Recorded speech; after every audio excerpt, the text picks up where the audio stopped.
All right, here we go. Welcome into the show. You're watching Philadelphia Eagles Now by Chat Sports. My name is Chase Sr., and coming up, we have a new Mel Kiper mock draft to react to. We're going to take a look at who the ESPN NFL draft analyst has going to the Philadelphia Eagles in the first two rounds of the draft. This is his final mock draft in the lead up to the NFL draft at the end of April. Before we dive in, this is why you subscribe to the channel, because this mock from Mel Kiper is only available on ESPN Plus. That is a subscription service. It costs you $120 per year. Here on Philadelphia Eagles Now, we don't charge you anything. All of our content is free right here on YouTube, and it's absolutely elite. As you can see, we're 100 people away from 118,000 subs, so lock us in. Hit that sub button for free daily and year-round coverage of the Birds. And how about this? I want to start off here.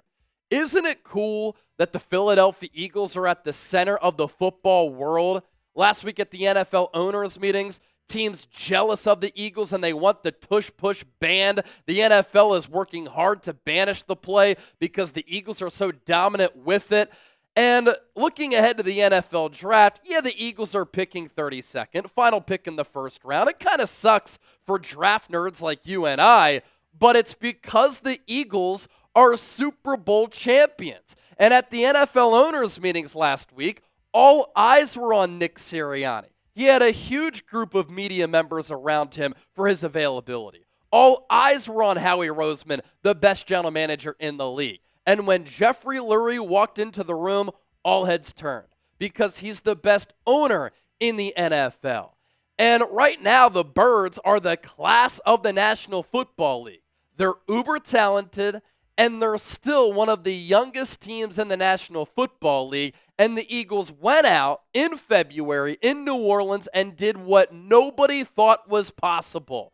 Destroyed the Kansas City Chiefs to win their second Lombardi trophy since 2017. It's great to be an Eagles fan right now. And they have to continue to build. So with that, let's do some draft talk. Eagles picking 32nd, as I mentioned, final pick in the first round. That's what happens when you hoist that Lombardi trophy. So let's take a look at all of the picks in the lead up to Philadelphia being on the clock with that 32nd overall selection. Mel Kiper has Cam Ward, the quarterback, going number 1 to Tennessee. Travis Hunter, the wide receiver and cornerback, going to the Cleveland Browns at number 2. Abdul Carter grew up as a diehard Eagles fan. Such a talented pass rusher out of Penn State. Going to the Giants here with the 3rd overall selection. The New England Patriots bulk up that offensive line for Drake May. They go Will Campbell, offensive tackle out of LSU. Mason Graham, the Michigan defensive tackle, helps the Jags fortify the trenches. He goes number 5 to Jacksonville. Ashton Jeanty, very safe pick. Such a talented and dynamic running back, to the Las Vegas Raiders at number 6. Armand Membu, my favorite offensive tackle in this class out of Mizzou, to the Jets there at number 7. Jalen Walker, off-ball linebacker, pass rusher, to the Panthers at number 8. There's been a lot of buzz there. Yet another Georgia Bulldog going inside the top 10. Shadur Sanders to Kellen Moore and the Saints at number 9. Tyler Warren, another Penn Stater. I think he's going to be a dog at the next level. Gives Caleb Williams another weapon. To the Bears at number 10. Will Johnson, cornerback out of Michigan, to the Niners at number 11. The Cowboys go running back here with Omarion Hampton. Could this be a repeat of when Bijan Robinson and Jahmyr Gibbs both surprisingly went in the first round a couple of years ago? To the Cowboys there at number 12. Jahdae Barron, one of the top zone corners in the draft. Dolphins at number 13. Colston Loveland, another tight end, to the Colts at number 14. Mike Green, 17 sacks last year, more than 20 TFLs, led the country in both categories. To a Falcons team at number 15 that needs some pass rushing help. Matthew Golden, number 16, out of Texas, to the Arizona Cardinals. Jihad Campbell, very safe pick at that linebacker spot, to the Bengals at number 17. They need some defensive help. Another offensive tackle off the board. Kelvin Banks out of Texas, to Seattle. Nick Emanwari, athletic freak, the safety, to the Buccaneers and Todd Bowles at number 19. Tet McMillan falls here in Kiper's mock To the Denver Broncos at number 20, the wide receiver out of Arizona is big, awesome catch radius. I think that he could be a good weapon for Sean Payton if that comes to fruition. Derek Harmon, Oregon defensive tackle with nearly 60 pressures last year. To the Steelers at number 21, Gray Zabel, offensive lineman who has a lot of positional versatility. To Jim Harbaugh and the Chargers with the 22nd overall pick. Michael Williams drops a little bit, twitched up edge rusher who was hurt last year. He goes to the Packers out of Georgia with the number 23 overall selection. Donovan Jackson, one of a few Ohio State offensive linemen who will get drafted early. To the Vikings at number 24, Josh Connerly, Oregon offensive tackle. To the Texans at number 25. They need to build up the trenches there. Jackson Dart, quarterback out of Ole Miss. To the Rams at 26, as they get a backup to Matthew Stafford and Jimmy Garoppolo and a developmental quarterback for Sean McVay. Malachi Starks, a player who I really like and a lot of Eagles fans like. He goes down I-95 to the Ravens at number 27. The Georgia Bulldog, I think, would be a great pick if he falls to the Eagles at number 32. Donovan Ezaraku, some athletic concerns, but highly productive. Lions, number 28 out of Boston College. And then here we go. Shamar Stewart, edge rusher, freaky athlete, to Washington at number 29. I get worried about the lack of production. Maxwell Hairston, cornerback out of Kentucky. To the Bills at number 30.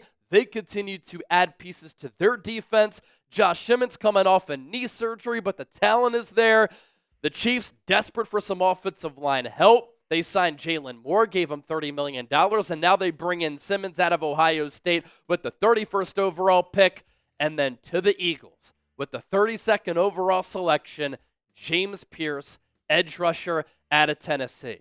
This is an interesting pick for a lot of reasons here from Mel Kiper of ESPN. Let's break down why. First, here's what Kiper had to say about Pearce going to the Eagles. The defending Super Bowl champs lost some key parts of their defense in free agency, including edge rusher Josh Sweat.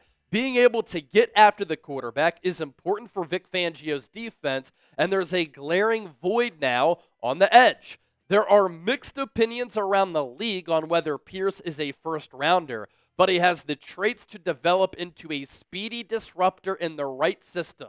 He had 17.5 sacks over the past 2 years and ranked second in the nation in pressure rate last year at 19%.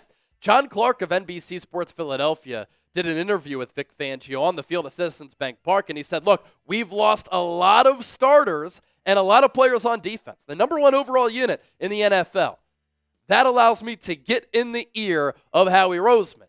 And here for Kiper's mock, the Eagles go defense and they go defensive line, and we know that Howie Roseman's team-building strategy is to build up the trenches at the line of scrimmage. Now, a fear around the NFL has been that a good player once again falls to Philadelphia who could have gone earlier. The Eagles get a steal, and then there's that notion that Howie Roseman does it again. And I'm sure there are teams around the NFL who might see James Pearce going to the Eagles potentially, and they say, really? A player this talented falls all the way to 32, like how Jalen Carter fell to 9 and Nolan Smith fell all the way to 30? When I scout James Pearce, great size at 6'5", but he's a little bit on the lighter side at 245 pounds, right in that area of Hassan Reddick and Nolan Smith.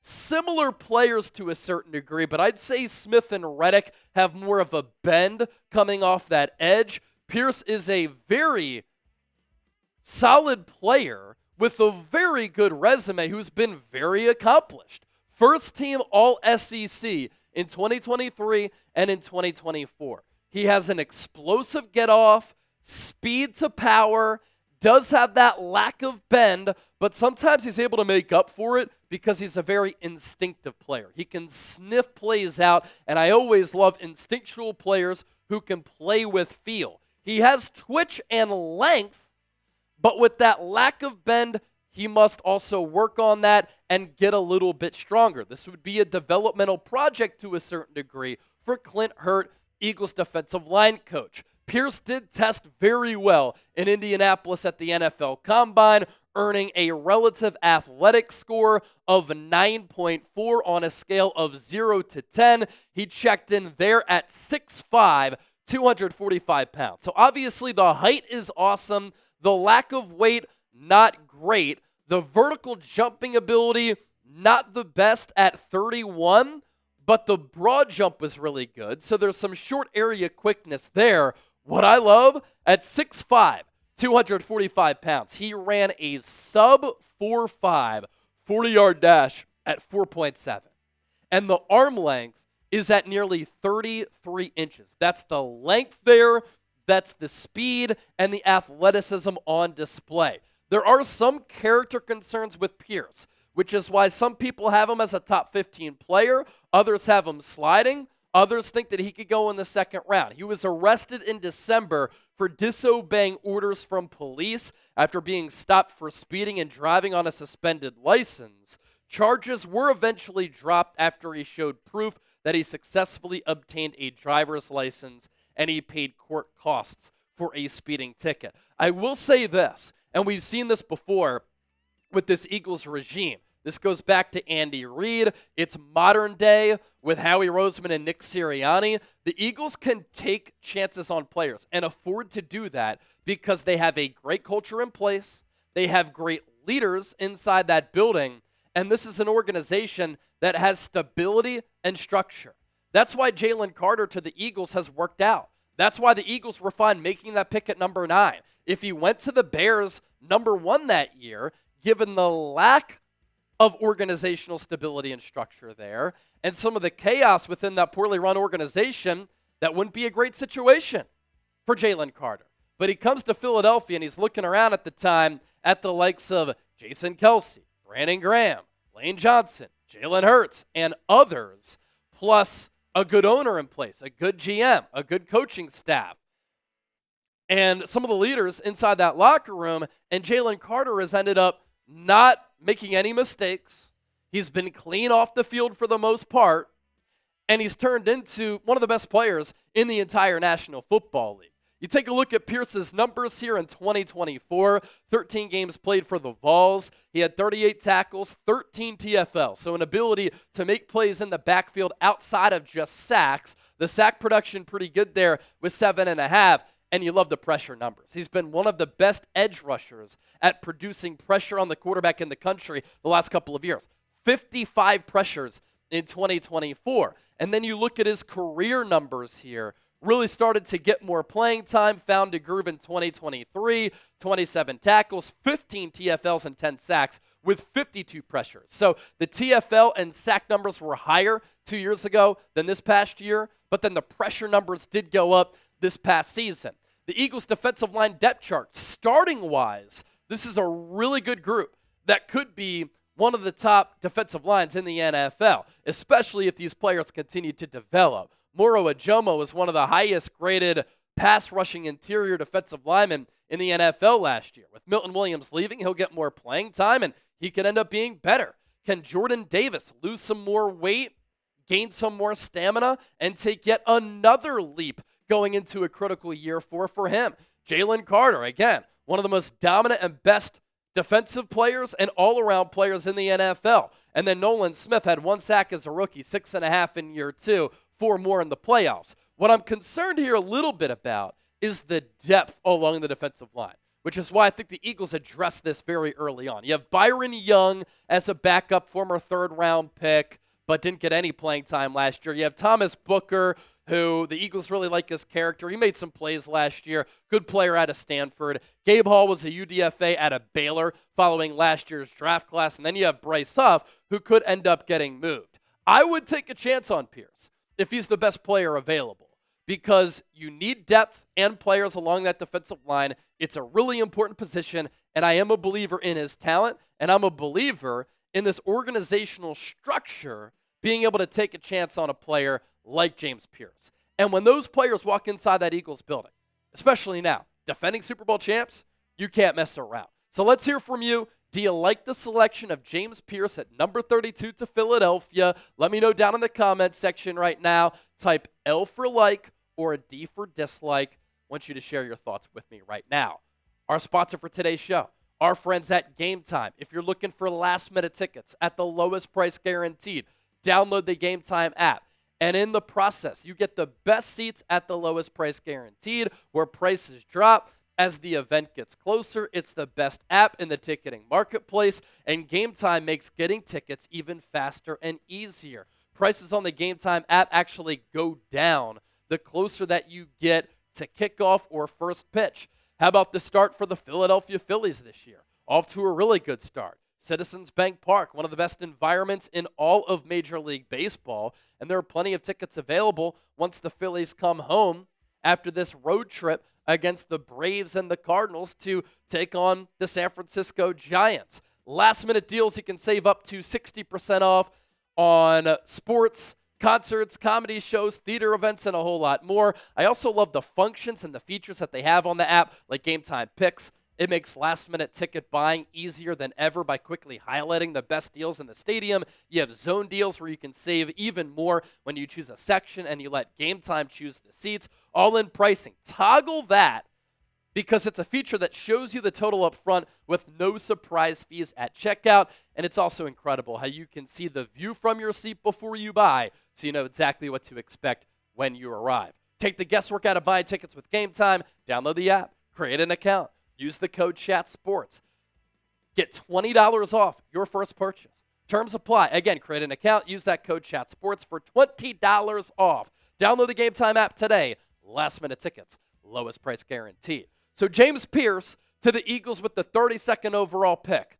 Now we flip the page and shift gears to round 2, where the Eagles pick with the final selection of the second round. The lead up to that, some surprises here. Mel Kiper has a couple of quarterbacks going back-to-back to start off and kick off that second round. Tyler Shough, quarterback out of Louisville, to the Browns at 33. Jalen Milroe, quarterback out of Alabama, to the Giants at number 34. He did get an invite to the green room in Green Bay, Wisconsin. You have Oluwafemi Oladeju, edge rusher out of UCLA, to the Titans. Emeka Egbuka to the Jaguars at number 36. I love that for Liam Cohen. Carson Schweichinger, linebacker out of UCLA. He's climbing up draft boards. He goes to the Raiders at 37. Luther Burden, I think people are sleeping on him after a down 2024. I think he's one of the top wide receivers in this class. Another playmaker for Drake May. They certainly need another wideout outside of Stephon Diggs and Kendrick Bourne. 38th overall pick there. Walter Nolan, a player who I would entertain at 32 for Philadelphia. To the Bears there at number 39. Azareye'h Thomas, cornerback out of Florida State. They've developed some really good pros the last couple of years. To New Orleans at number 40. Travion Henderson, running back Ohio State, to the Chicago Bears. Elijah Arroyo, seam-stretching tight end, to the Jets at number 42. I like that if they don't go Warren in the first round. Kenneth Grant, defensive tackle, to the Niners at number 43. Trey Amos, cornerback out of Ole Miss, to the Cowboys at number 44. Jonah Savanea, offensive lineman, can play a couple of different positions out of Arizona, to the Colts at number 45. He joins forces alongside Quentin Nelson. Benjamin Morrison, playmaking corner out of Notre Dame, to the Falcons at number 46 as they go defense back-to-back here. Tyler Booker, safe pick, and I think that he's a plug-and-play starter despite the bad athletic testing, to Jonathan Gannon and the Cardinals out of Alabama with the 47th overall selection. Darius Alexander, I really like his game. Defensive tackle out of Toledo, small school guy, to the Dolphins at number 48. JT Tuimalahu, edge rusher out of Ohio State, the champions. Couple of players going off the board here. He goes to the Bengals at 49. Siobhan Revelle, probably would have been a first-round pick if he didn't tear his ACL last year. Cornerback out of ECU to Seattle, took a pre-draft visit. Quinshon Judkins, another Ohio State running back, to the Broncos at number 51. Jaden Higgins, big-bodied wide receiver out of Iowa State, to the Seahawks there at number 52. Nick Scorton, edge rusher, Texas A&M. Buccaneers at 53. Jack Beck, wide receiver out of TCU. Kind of gives me shades of Jawan Jennings, to the Packers there at number 54. Mason Taylor, he met with the Eagles at the Combine. Son of Jason Taylor, Dolphins edge rusher, tight end out of LSU, to the Chargers at 55. Tyleik Williams, defensive tackle, Ohio State, to the Bills there at 56. Isaiah Bond, wide receiver, Texas. To the Panthers at 57, Jalen Noel, another big-bodied wide receiver out of Iowa State. This time to the Texans at number 58, David Walker, edge rusher, UCA. To the Ravens there at 59, Anthony Belton, pre-draft visit set with the Eagles, offensive tackle, NC State. To the Lions there at 60 as they get a mauler. And once again, down the home stretch, Eagles closing in on being on the clock. Darian Porter, cornerback, Iowa State. To the Washington Commanders at 61, Xavier Watt, safety, Notre Dame. To the Bills at 62, they go defense again. Caleb Johnson, talented running back out of Iowa. To the Chiefs at number 63 to replace Isaiah Pacheco, who they haven't re-signed as of yet. And then for the Eagles, Kevin Winston, safety, Penn State. To the Birds there at number 64. Kevin Winston is a very interesting player. He had a partially torn ACL last year, a couple of games into the season, and so he missed a lot of what was a great season for James Franklin and Penn State. James Franklin is a hell of a recruiter. Bad with game management, bad in big games, but he does a whale of a job of recruiting pro-level players. Penn State does a great job of developing them, and they've been one of the best producers of high-level NFL players among all Power 5 schools in the country. Here's what Mel Kiper had to say about Winston here. Interesting prospect. The Eagles could close round 2 by staying in state. Winston played only 2 games last year after suffering a knee injury in September, but he had 40 tackles and 5 PBUs the prior year. He could help replace C.J. Gardner-Johnson, who was traded to Houston.